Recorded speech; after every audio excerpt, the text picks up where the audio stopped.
Hello दोस्तों, आप सभी को आपका अपना चैनल नागपूर्णिमा फाउंडेशन में स्वागत है।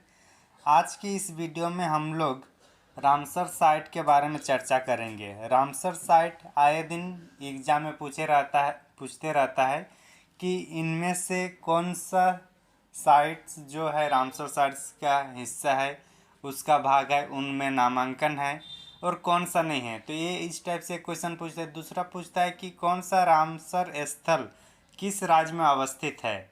तो इस टाइप से मेनली दो क्वेश्चन पूछा जाता है एग्जाम में, और वनडे एग्जाम में इनका पूछने की प्रोबेबिलिटी बढ़ जाता है। तो चलिए हम लोग जो नए 11 रामसर स्थल का मतलब चयन किया गया, सिलेक्शन किया गया, उनके बारे में हम लोग चर्चा करते हैं। तो भारत अब अभी स्वतंत्रता के 75 वर्ष जो मनाए हम लोग आज़ादी का, तो इसी के उपलक्ष्य पर हम लोग के पास 75 रामसर साइट स्थल भी है। तो रामसर साइट जो 75 अभी वर्तमान में हुआ, ये एक्चुअली 11 नए ऐड होने के बाद हुआ है। तो हम लोग का जो 75 वर्ष के जो मतलब आज़ादी मनाए हैं, उसमें 75 रामसर स्थलों का भी हम लोग के पास अभी हैं। और इनका जो टोटल क्षेत्र कितना है, 13,26,677। तो ये इतना जो क्षेत्र है ये उतना नहीं पूछता है। अभी ये प्रेजेंट पूछता है कि अभी वर्तमान में भारत में कितने रामसर स्थल है, तो होगा 75। और जो नए शामिल किया है 11। तो ये जो नए शामिल 11 आर्द्रभूमि नए शामिल किए गए हैं। अच्छा, आर्द्रभूमि इसको एक बार डिफाइन कर लेते हैं कि रामसर साइट जो स्थल है किससे संबंधित है। तो ये आर्द्रभूमि से संबंधित है। और आर्द्रभूमि किससे कहते हैं, जहाँ पे जल या पानी जहाँ पे मतलब या तो इकट्ठा रूप से है, मतलब इकट्ठा में है झील टाइप से, या फिर ये फिर मतलब जो जहाँ पानी दलदली अवस्था में हो, या फिर पानी बहती हुई अवस्था में भी रहे, तो अभी हम लोग उसको आर्द्रभूमि कह सकते हैं। तो आर्द्रभूमि क्या है, समझ में आ गया। आगे चलते हैं कि जो नए मतलब 11 नए जो स्थल है रामसर साइट जिसको चुना गया है, उनमें से तमिलनाडु में 4 है, ओडिशा में 3 है, जम्मू कश्मीर में 2 है, और मध्य प्रदेश और महाराष्ट्र में वो सब में एक एक है। तो उसको भी एक बार देख लेते हैं। तो जो 11 नए स्थल रामसर स्थल है, उनमें से तमिलनाडु में कितना है, 4 है। तमिलनाडु में 4, ओडिशा में 3, जम्मू कश्मीर में 2, मध्य प्रदेश और महाराष्ट्र ये दोनों में एक एक। तो इस तरह से 11 नए स्थल को शामिल किया गया है। आगे हम लोग इसमें देखते हैं, इनके बारे में चर्चा करेंगे आगे कि इनका क्या क्या मतलब कौन कौन से जो तमिलनाडु में है, या फिर जो मध्य प्रदेश में है, या जम्मू कश्मीर में है, या महाराष्ट्र में है, जो शामिल किया गया है, उन स्थल का नाम क्या है और उनकी कुछ खास विशेषताएं क्या है वो देखेंगे। लेकिन उन सब देखने से पहले एक बार हम लोग रामसर साइट या रामसर संधि के बारे में चर्चा कर लेते संक्षेप में। एक्चुअली रामसर एक जगह है जो ईरान में है, ईरान की एक जगह है रामसर। वहाँ पे 1971 में एक संधि होता है आर्द्रभूमि से संबंधित, और वहीं से फिर रामसर साइट या रामसर संधि उसी को कहा गया, और वहीं से आर्द्रभूमि के संरक्षण के लिए रामसर साइट का गठन किया गया है। ये 1971 में ईरान में हुआ है, 1971 में ईरान में है, लेकिन भारत 1 फरवरी 1982 में इस पर हस्ताक्षर किए। तो भारत मतलब 1 फरवरी 1982 में इसमें हस्ताक्षर किए, किस में, रामसर साइट में। तो कभी कभी क्वेश्चन ये भी पूछता है कि भारत में 75 अभी रामसर साइट है, तो भारत सबसे पहले मतलब भारत कब इसमें हस्ताक्षर किए हैं रामसर संधि में, तो 1 फरवरी 1982 को। तो ये हम लोग को समझ में आ गया। अब हम लोग देखते हैं कि जो 1982 से लेकर 2013 के बीच कितने रामसर स्थल थे। तो सिर्फ पूछने में 26 ही थे। कितने थे, सिर्फ 26। लेकिन 2014 से लेकर 2022 तक अभी मतलब उसमें फिर 49 ऐड की गई है, 49 अभी ऐड कर दी गई है। और वर्तमान में कितने, वर्तमान में 75 है।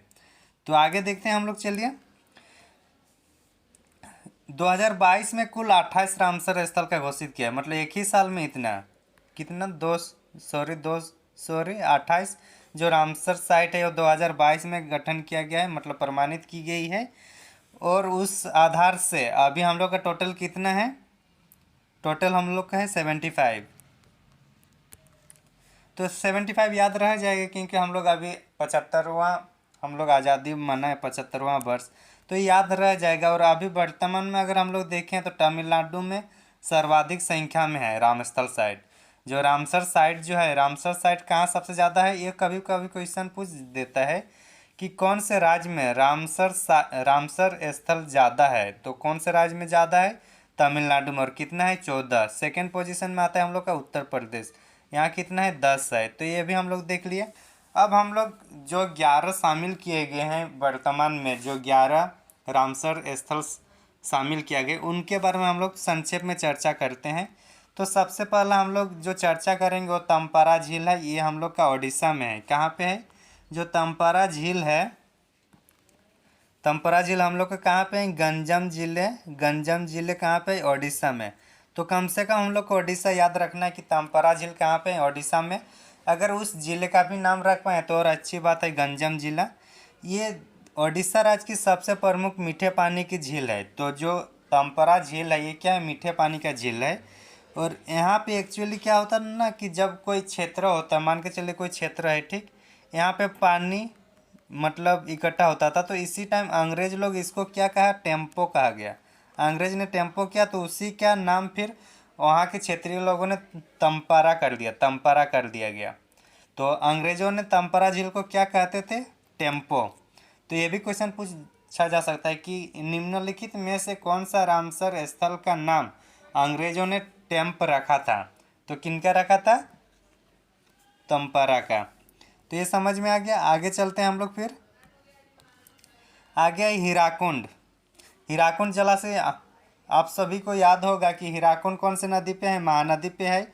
और हीराकुंड जलाशय उसी को फिर अभी रामसर स्थल के रूप में चुना गया है। तो ये कहाँ का है, ये ओडिशा का है। ये हीराकुंड जलाशय कहाँ अवस्थित है, ओडिशा में है। और ये कौन सी नदी पर अवस्थित है, हीराकुंड बांध महानदी पे, महानदी पर है, ठीक, हीराकुंड जलाशय। और हीराकुंड जलाशय का जो काम शुरू हुआ था 1957 में ही शुरू कर दी गई थी इसका काम, 1957 में। आगे चलते हैं।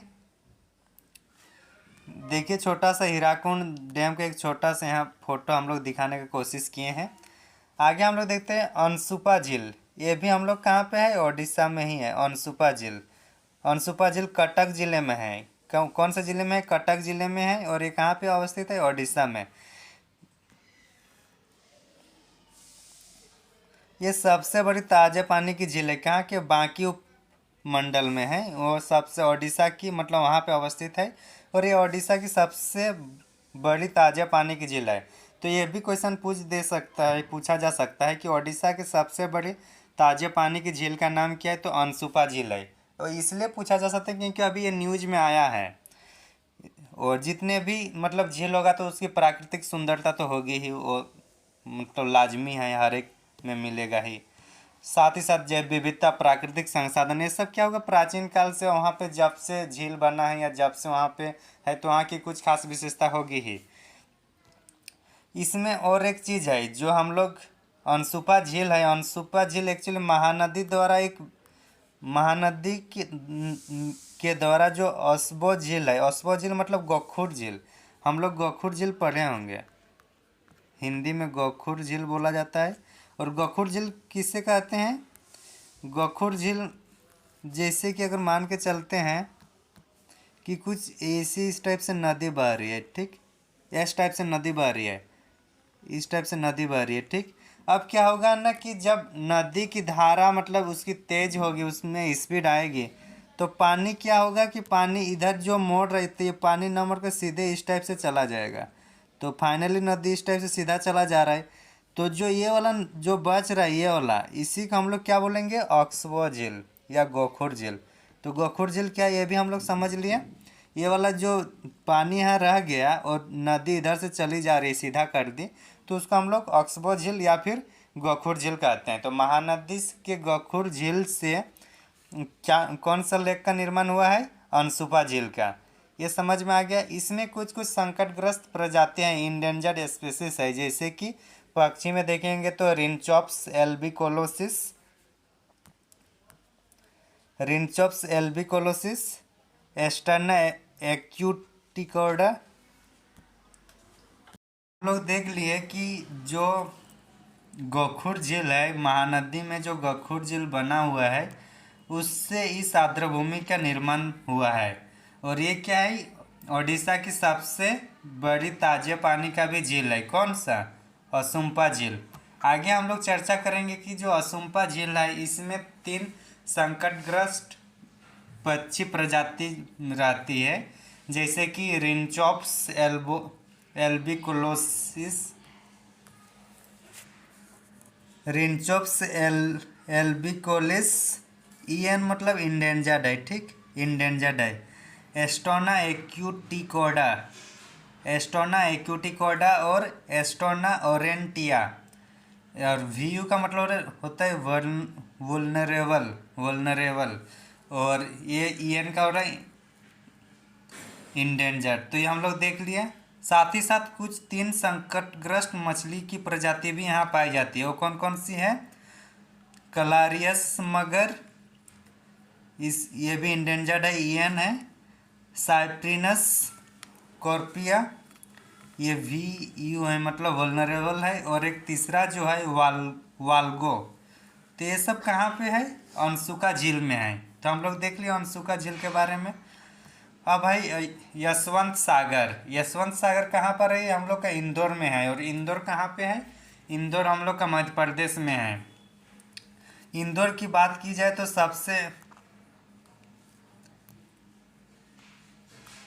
इंदौर जो हम लोग का, इंदौर कहाँ पर, इंदौर में कौन सा? यशवंत सागर जो झील है वो कहाँ पर है? इंदौर में है। और इंदौर कहाँ पे है? मध्य प्रदेश। और इंदौर से हम लोग का जब भी याद आता है या जब भी हम लोग बात करते हैं इंदौर की, तो भारत का सर्वश्रेष्ठ जो स्वच्छ शहर है वो कौन सा? इंदौर है। तो ये हम लोग वहाँ से ये करते हैं। तो इंदौर हम लोग देख लें। इंदौर में कौन सा? यशवंत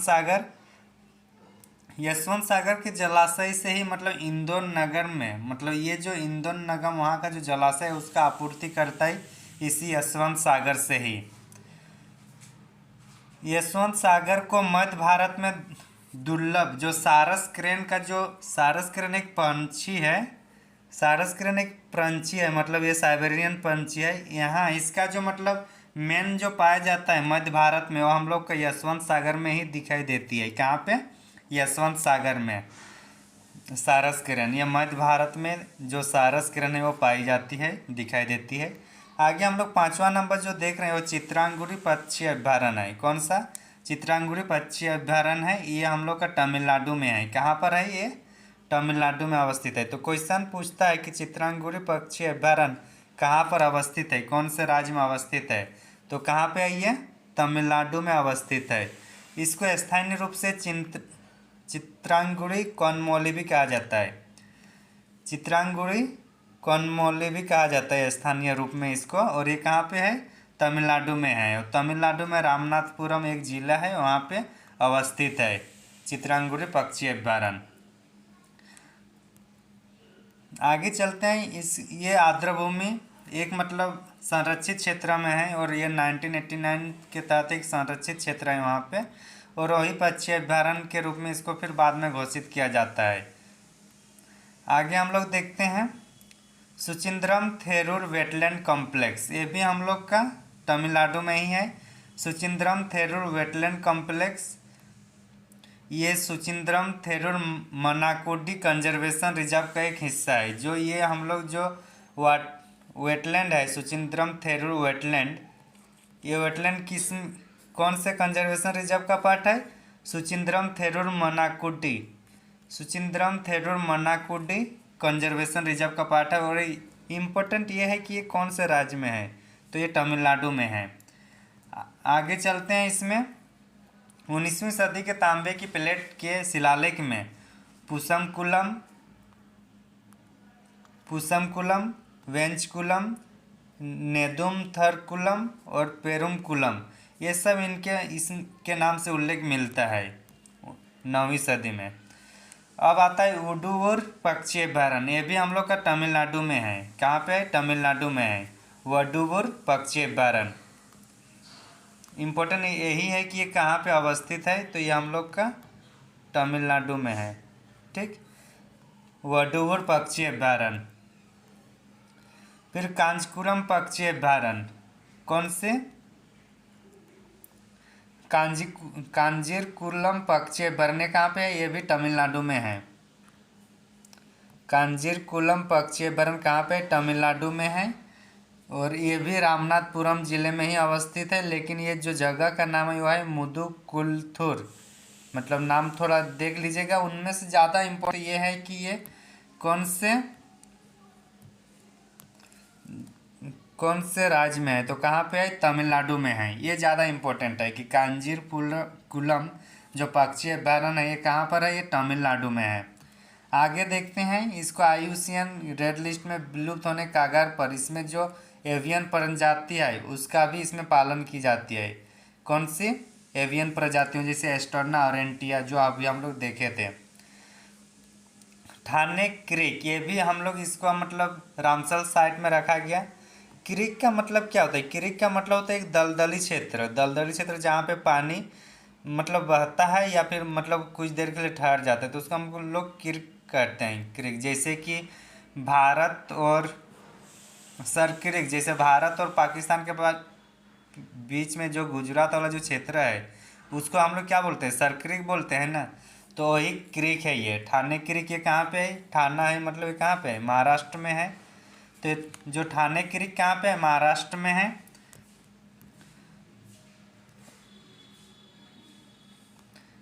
इसको ठाणे क्रीक फ्लेमिंगो अभयारण्य भी इसको घोषित किया गया है।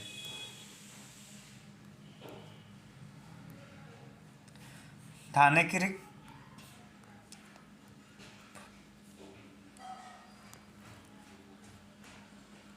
ठाणे क्रीक फ्लेमिंगो अभयारण्य भी इसको घोषित किया गया है। किसको? ठाणे क्रीक को। ये क्या है? रामसर स्थल है। ये कहाँ पे है? महाराष्ट्र में। ये इम्पोर्टेंट है। ठीक, आगे चलते हैं फिर हम लोग 10वां। इसमें देखिए थोड़ा हम लोग इमेज भी दिखाने का प्रयास किए हैं। आगे आता है हाईगम आर्द्रभूमि संरक्षण रिजर्व। हाईगम आर्द्रभूमि संरक्षण रिजर्व ये कहाँ पे है? ये हम लोग का झेलम नदी पर अवस्थित है। वो झेलम नदी पर अवस्थित है मतलब जम्मू कश्मीर में हम लोग का हाईगम वेटलैंड झेलम नदी पर अवस्थित है। ये पूछ देता है कि कौन से राज्य में है, तो ये जम्मू कश्मीर में होगा। जम्मू कश्मीर में। और कौन सी नदी के बेसिन में है? झेलम नदी के बेसिन में है। और ये आर्द्रभूमि बारामूला जिले का नाम क्या है? बारामूला जिले में अवस्थित है। कौन सा? हाईगम वेटलैंड। आगे चलते हैं हम लोग 11वां है आपका सालबुर्ग वेटलैंड कंजर्वेशन रिजर्व। कौन सा है? सालबुर्ग वेटलैंड कंजर्वेशन रिजर्व। ये कहाँ पर है? ये भी हम लोग का जम्मू कश्मीर में ही है। जम्मू कश्मीर में है। और ये सालबुर्ग वेटलैंड कंजर्वेशन रिजर्व जो है उसी का एक पार्ट है। ठीक, तो सालबुर्ग वेटलैंड कंजर्वेशन कहाँ पे है? जम्मू कश्मीर में, श्रीनगर में है। कहाँ? श्रीनगर जिले में है। इसमें एक चीज़ है कि ये आर्द्रभूमि जो बड़े क्षेत्र में है ये सितंबर और मार्च के बीच सूखा हुआ रहता है। सितंबर और मार्च महीने के बीच सूखा हुआ रहता है। आगे देखते हैं इसमें। तो इस तरह से इसको एक बार कोशिश करना है कि हम लोग इसको एक मैप में दिखाने की कोशिश करते हैं जिसमें राज्य में कौन कौन से राज्य में कौन कौन सा वेटलैंड है उसको दिखा रहे हैं। तो उसको एक बार ज़रूर देख लीजिए आप लोग। और आगे इसी टाइप से अगर और मतलब इम्पोर्टेंट टॉपिक के बारे में चर्चा करना है तो ज़रूर हमारे चैनल को सब्सक्राइब कीजिए। Thank you for watching.